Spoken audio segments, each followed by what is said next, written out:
Ok, sí, bueno. Ok, perfecto.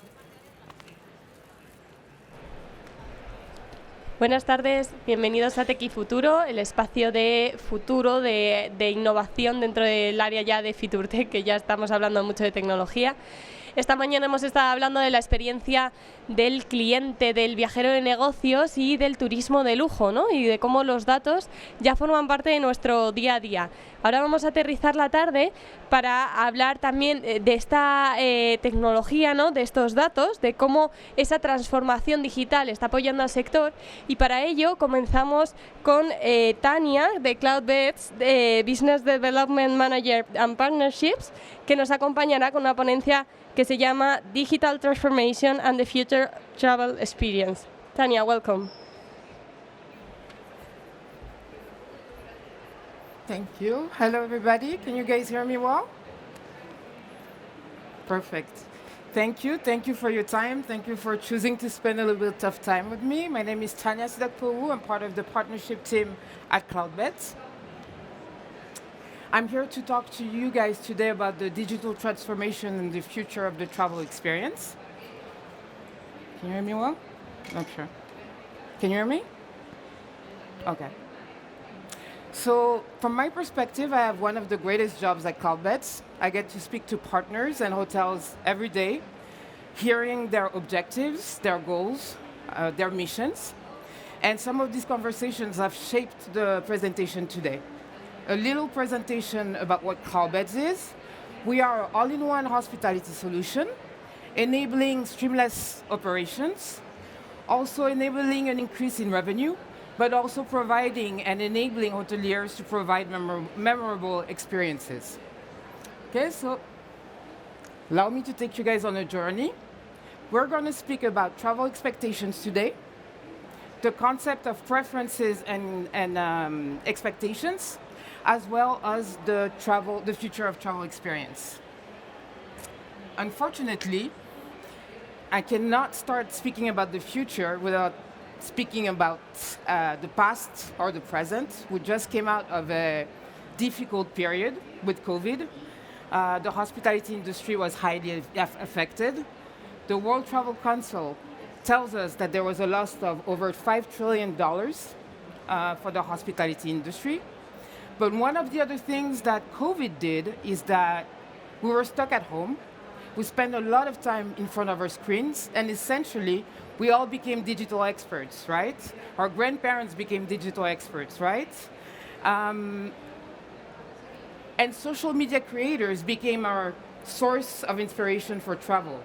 They initiated us in an universe of digital traveling, with digital experiences, with amazing landscapes, and etc.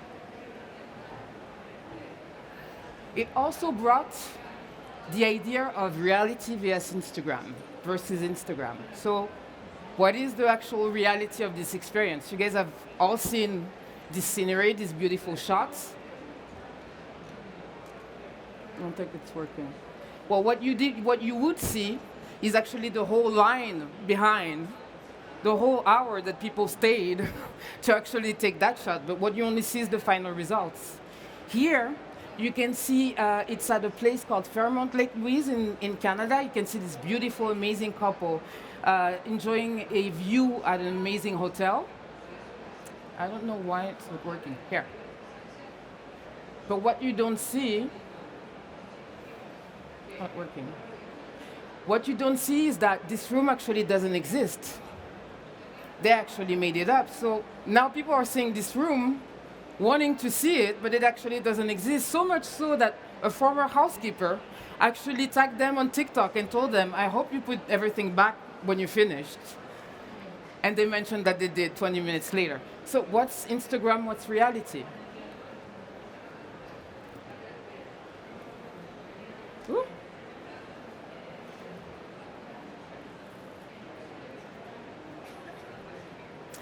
What we also know is that travel is officially back, right? This statistic shows US travel sentiment. Since Q1 2022, it's at its all-time high. On the other hand, this summer, when you guys all traveled, what you actually experienced, right, were long lines at the airport, fewer seats, less staff, right? And a depreciated guest experience, essentially. But we know that travel is back. Lufthansa mentioned a 23% increased yield compared to 2019, while Accor Hotels is enjoying or increased its RevPAR from 2019. So we know travel is back. Again, there was a delta between expectations and reality. Although you guys have all experienced a digital guest experience during COVID, looking at your travel experiences online, when you actually came back to real life, what you experienced was actually waiting in line. So before we move forward to the future, let's talk about these concepts that social media has brought. The concepts of preferences versus expectation.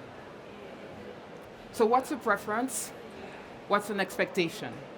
An expectation is what a guest expects will happen during his stay. Essentially, if you take the pizza example, an expectation for a consumer is that when I go and get a pizza, the pizza will be hot. A preference would be the toppings, essentially. In our world, the preferences would be the extras, the personalized touches, everything that makes customers write spontaneous reviews, return, become loyal, even if your price is higher, right? So dissociate preference from expectations. Travel retailers have become experts at playing the game of preference and expectations. They created filters that enables clients to actually respond to their preferences, but also to their expectations, right? According to their location, to their destinations, or even their stay patterns. From your standpoint, do you think that hoteliers get the same information? Are they able to respond to the guest expectation and preferences selected in retailers' websites?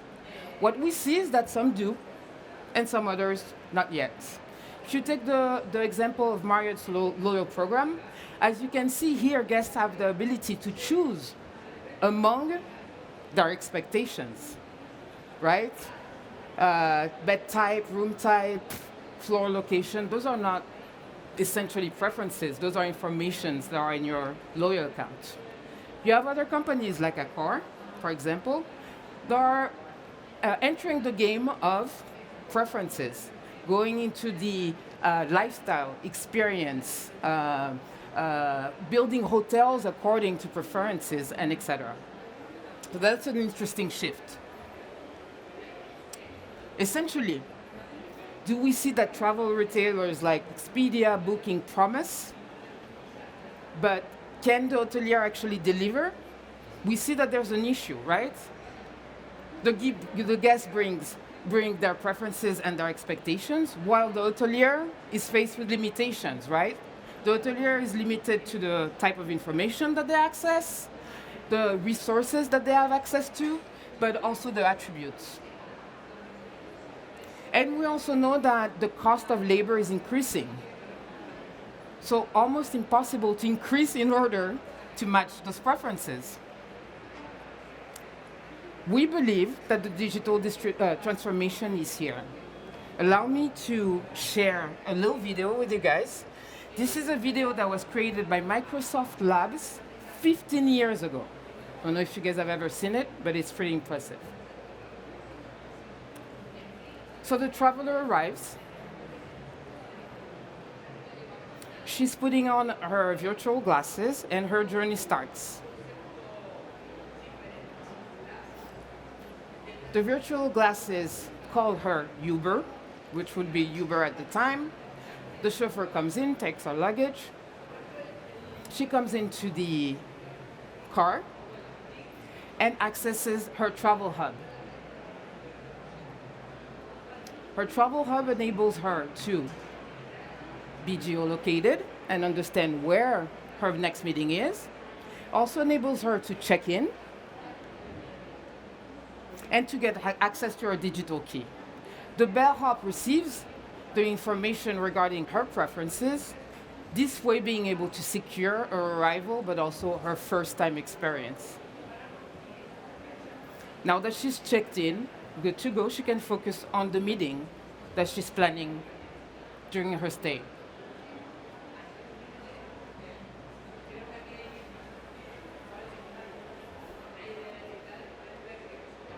She arrives, the bellhop takes her to her room, and her journey is ready to start. As you can see, this video was created by Microsoft Labs 15 years ago. We're there, but not quite. But it's interesting to see that this is not novelty. This has been thought of for this whole time. Let's talk, now that we've seen the digital transformation, we've spoken about where we came from, COVID, the fact that we all became digital experts due to COVID, the fact that social media brought the concepts of expectations versus preferences, and the digital transformation. So let's talk about the future state. We believe that Web 3.0, from the consumer perspective, will play a huge role. It brings the concepts of privacy, data control, shared financial benefits, and enhanced experience. When we talk about privacy and data control, the customer is taking back control of its data. We saw with new EU regulations, GPRD, the customer is essentially taking back control of its data. We also all heard about digital art. You all know somebody that either owns or somebody else that knows somebody else that owns NFTs. Finally, meta, the idea of a digital universe in which we could all live and be suddenly wealthy. I'm not going to focus on this today because we're talking about the hospitality realm. What I'm going to focus on is the idea of data and personal information within the hospitality landscape when it's associated to guest expectations and guest preferences. So who owns our data today?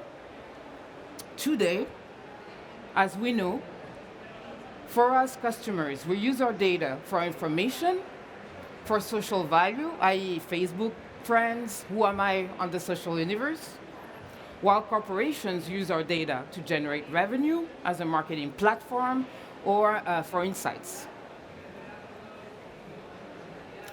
But as I mentioned earlier, data control is shifting back to the customer. It brings three issues: control, privacy, distribution, and use.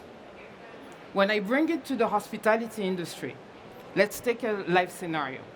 A customer comes to a hotel, checks in, provides critical information about themselves. The usual scenarios. First scenario, the moment that you capture the data, it's no longer valid. It's outdated. Why? Because the hotelier can keep up to update the information. Let's just say you have a customer that checked in, got married the next day, and checked out. You didn't follow his progression. Two, how many times have you checked in to a hotel and somebody asked you, have you ever stayed with us? What I'm going to focus on is to show you guys examples of solutions trying to solve these challenges. You change? Okay. First solution, it's a solution called Solid. Their slogan is your data, your choice. What Solid does, it enables its user to store their data in a decentralized data store that they call pods. When a user, it's a personal web server. When a user stores its data in its pod, then the user is able to revoke or grant access to their data to companies, other people, or etc. So they regain the control, essentially. The second solution is the Self-Sovereign Identity, SSI, built by the Identity Foundation. It's estimated that in 3 years' time, guests will ask hotels to be able to check in, actually make a booking, check in, or even open their doors with their digital identity. This decentralized model, at least for supporters, will solve the issue of not having enough labor to keep up with data. It also opens another door for on-demand profile. You have a hotel, luxury hotels, you want to target to a certain type of crowd, to be able to kind of target only these profiles. You would tell me, Tanya, but that's for a long time, but have you guys ever seen this little allow Facebook to track your activity across other companies, apps, and websites? iPhone has released an update, right, for its user. In the settings, you're able to revoke or grant access to other companies to your information, right? Because all the things that I've just showed you are already in works. Finally, you guys have all heard about the notion of the digital passport. Again, you will tell me, Tanya, this is for 15 years, but this already exists essentially. It's in your pocket, right? It's in your phone. That's your digital passport today.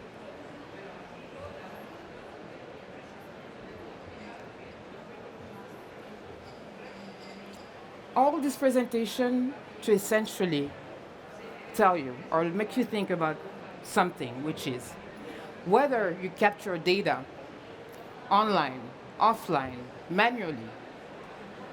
As a guest, I ask myself, if I provide you with all my information, what will you do with my data? Will it enhance my guest experience? If it does, then my expectations are exceeded. And then we can become your loyal ambassadors and recurring guests without any loyal program.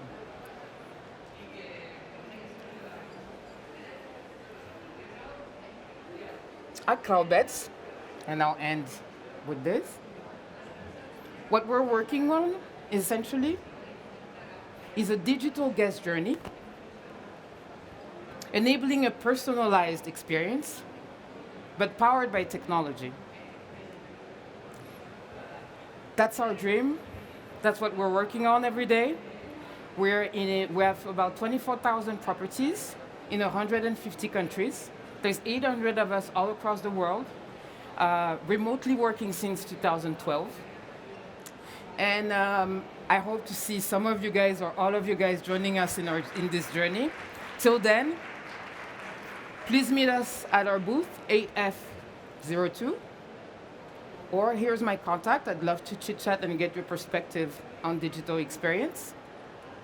I think that's it for me. Thank you so much for your time, spending a little bit of time with me. Estoy en Barcelona, entonces si quieren venir, están bienvenidos. Gracias.